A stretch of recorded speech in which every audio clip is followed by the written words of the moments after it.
तो ये क्या होगा, हाइपोटेन्यूज क्या कहती है, ये पाइथागोरस थ्योरम हमारी क्या कहती है, पाइथागोरस थ्योरम कहती है if you draw 90 degree angle, 90 degree triangle, if you draw 90 right angle, if you draw right angle, the side who is in the front of 90 degree, the side who is front of 90 degree angle called hypotenuse, and a side who is making 90 degree angle called perpendicular, जो 90 degree का angle बना रही है उसे क्या बोलेंगे हम लोग, perpendicular, and where 90 degree angle form, और जहाँ पे को 90 डिग्री का एंगल बन रहा है, 90 डिग्री का एंगल कहाँ बन रहा है, यहाँ पे को, इज कॉल्ड बेस। तो क्या समझ में आया, 90 डिग्री के सामने द साइड हुई is in the front of 90 degree, 90 degree के सामने जो है वो क्या होगी, हाइपोटेनियस, एंड द लाइन और या arm, arm who is making 90 degree angle, जो 90 डिग्री का एंगल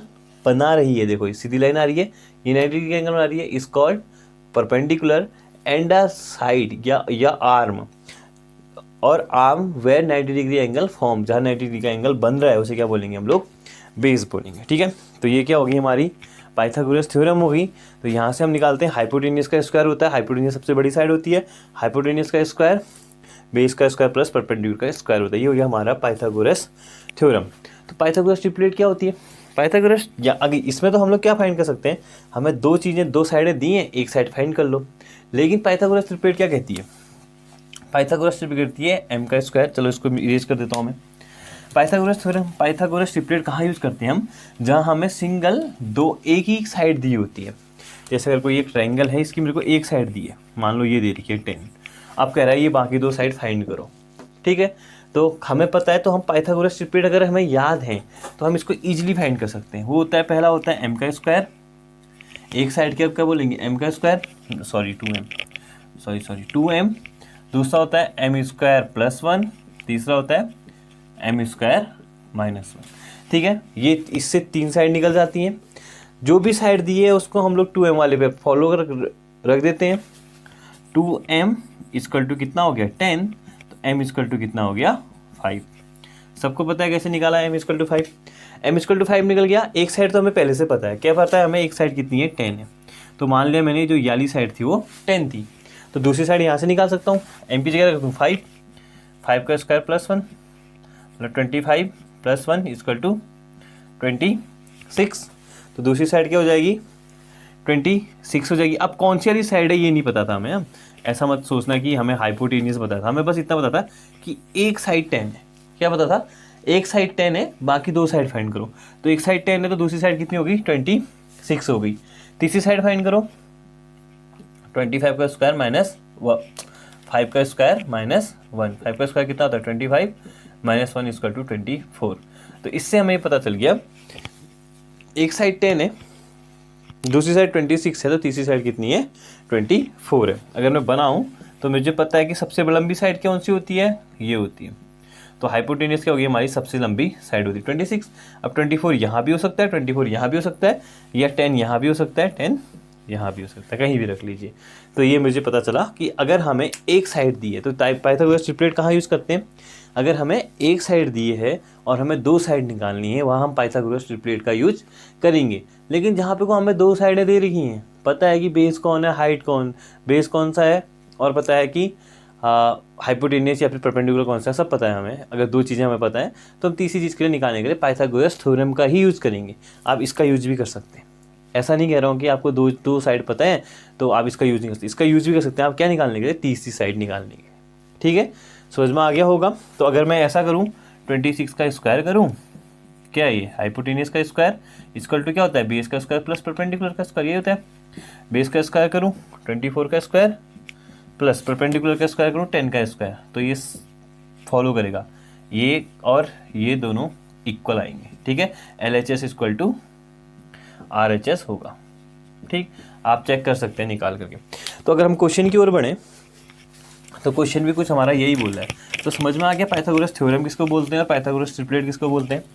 पाइथागोरस थ्योरम में बोलता है कि जो 90 के सामने है वो हमारे हाइपोटेनियस होता है, वो हमें बताता है कि क्या हाइपोटेनियस होता है, क्या बेस होता है, क्या परपेंडिकुलर होता है, और फॉर्मूला क्या होता है हाइपोटेनियस का स्क्वायर इक्वल टू बेस का स्क्वायर प्लस परपेंडिकुलर का स्क्वायर। लेकिन पाइथागोरस ट्रिपलेट क्या बताती है हमें? पाइथागोरस ट्रिपलेट कहती है कि अगर एक साइड दी है तो दो साइड हम लोग ईजिली निकाल सकते हैं। किस चीज़ से? 2m m square plus 1 m square minus 1। तो देखिए अगर हम पहला क्वेश्चन देखें, इसमें देखें कि 6, ये कह रहा है कि एक साइड 6 है हमारी, एक साइड 6 है तो बाकी दो साइड फाइंड करो। अब रख सकता हूँ मैं 2m इक्वल टू 6 रख दूंगा, तो m इक्वल टू कितना आ जाएगा 3, m इक्वल टू 3 आ जाएगा, तो इस वाले में रख दूंगा m स्क्वायर प्लस 1, 3 का square plus 1, 9 plus 1 equal to 10। एक साइड 10 आ गई, दूसरी side m square minus 1, m का square minus 1, 9 minus 1 equal to 8। तो इसका मतलब एक साइड 10 हो गई, एक साइड 8 हो गई, और एक साइड हमें पहले से दे रखी है क्या 6। अगर देखो तो सबसे बड़ी साइड क्या बोली मैंने? हाइपोटेनियस होती है बोला था ना। अगर मैं ऐसे देखूं, हाइपोटेनियस क्या होती है? कहा मैंने सबसे बड़ी साइड होती है। सबसे बड़ा क्या है? 10 हो जाएगा। अब 8 यहाँ भी हो सकता है, 8 यहाँ भी हो सकता है, 3 यहाँ हो सकता है या फिर यहाँ हो सकता है, इन दोनों में से कहीं भी हो सकता है। ठीक है, मान लेते हैं सही है।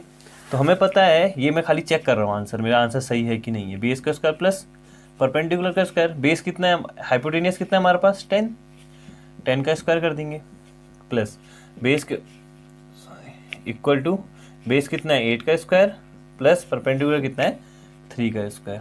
तो ये हो जाएगा 8 का स्क्वायर 10 का स्क्वायर 100, प्लस 8 का स्क्वायर 64, प्लस 3 का स्क्वायर 3 नहीं है, कितना है ये देखो 6 है, मैंने गलती मिस्टेक से कितना लिख दिया था 3 लिख दिया था।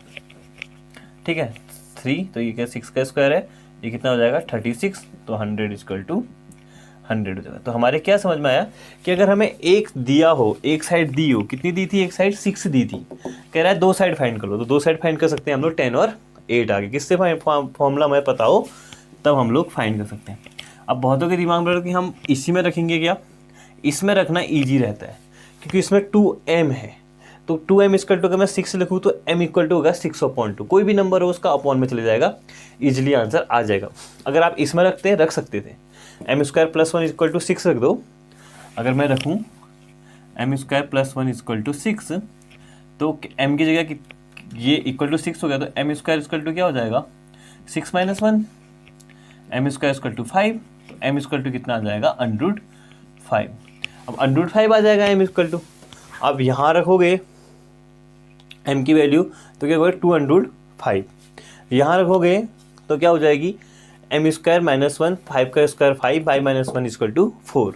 तो यहाँ से मिल गया हमें एक के 4 मिल गया, दूसरा मिल गया कितना, एक तो 6 है ही, एक हमें मिल गया 4, और ये हमने क्या रखा था 6 रखा था, तो ये हमारा हो गया 6, ये हमारा हो गया 4, और लास्ट वाला क्या मिल गया हमें 205, ये मिल गया हमें। इसके अकॉर्डिंग अगर हम यहाँ से रखते हैं, ठीक है। अब मैं इसका भी आंसर चेक कर लेता हूँ, क्या इसके आंसर भी सेम आते हैं? हाँ। सबसे बड़ा कौन दिख रहा है आपको इसमें से? सबसे बड़ा हमें इसमें 6 दिख रहा है, यही दिख रहा है, सबसे बड़ा क्या दिख रहा है 6 दिख रहा है, 6, तो 6। अब 4 यहाँ भी हो सकता है, यहाँ भी हो सकता है, 205 यहाँ भी हो सकता है, यहाँ भी हो सकता है, मैं मान लूँगा यहाँ, और 205 यहाँ मान लेता हूँ। ठीक, तो मुझे पता है 6 का स्क्वायर इक्वल टू होगा 4 का स्क्वायर प्लस 205 का स्क्वायर, यही होगा। तो ये होगा 36 इक्वल टू 4 इंटू 4 16, प्लस 2 का स्क्वायर 4 इंटू 5 36। ये कैसे हुआ समझ में आया?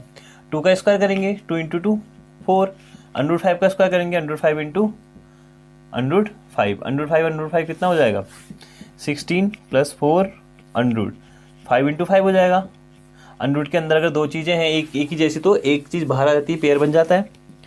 36 इक्वल टू 36 इंटू 5, ये कितना हो गया 20 प्लस 16 36, तो 36 इक्वल टू 36। आया समझ में? यहाँ से भी हमारा सेटिस्फाई हो सकता था, लेकिन आंसर किस में आ रहा है? यहाँ अंडरूट में आ जा रहा है। ठीक है, इसलिए मैं कहता हूँ कि 2m वाले पर रखो, सबसे ईजी रहता है निकालने के लिए। आप किसी में भी रखिए, आपका आंसर आ जाएगा, ऐसी कोई दिक्कत नहीं है। ठीक है, अब इसके लिए अलग आ जाएंगे, तो अगर ये 6 हो जाएगा तो ये 205 हो जाएगा, ये 4 हो जाएगा, कि सबसे बड़ी साइड क्या हो जाएगी 6 हो जाएगी, तो ये साइड 4 हो जाएगी और ये 205 हो जाएगी। तभी मैंने कहा था 6 हमें नहीं पता कि परपेंडिकुलर है, बेस है या हाइट है, हमें रख लेंगे जो उसके अकॉर्डिंग। अब इससे पहले क्या रखा था हमने? आपको 10 रखा था, इसका मतलब सबसे बड़ी साइड क्या थी 10 थी, तो उसके अकॉर्डिंग क्या था, एक 6 था और दूसरा क्या था 4 था। 4 ही था ना, एक 6 था और एक 8 था, सॉरी, ठीक है, एक 6 था और एक 8 था। तो अलग अलग वैल्यू आएंगी जब आप हाइपोटेनियस अलग रखोगे, परपेंडिकुलर रखोगे तो अलग अलग आएंगी, सिंपल सी बात है। उस टाइम हमने हाइपोटेनियस को 10 माना था, हाइपोटेनियस को 10 मांगा था, अब आप हाइपोटेनियस को 6 माने, इसलिए वैल्यू अलग अलग आएंगी, ठीक। तो आप किसी में भी रख करके वैल्यू फाइंड कर सकते हैं। तो बाकी सब आपने फाइंड करने हैं। अगर आप चाहते हो तो एक और फाइंड कर देता हूँ, वैसे 3 ही क्वेश्चन है, फिर आप क्या फाइंड करेंगे, ठीक। तो ये 14 को भी 2m=40 रखना, तो m=7 आ जाएगा, निकल जाएगा आंसर वहाँ से। बाकी निकाल लेंगे, 16 वाला भी निकाल लेंगे, 18 वाला भी निकाल लेंगे। तो यहाँ पे को आपको समझ में आ गया होगा 16.2 में इतना कुछ खास नहीं है, तो आप इजीली बना सकते हैं। तो पाइथागोरस आपके समझ में आ गई, पाइथागोरस ट्रिपलेट आपके समझ में आ गई, स्क्वायर निकालना आपके समझ में आ गया होगा। अगर नहीं आया तो कमेंट सेक्शन में मेंशन कीजिए। Thank you for watching.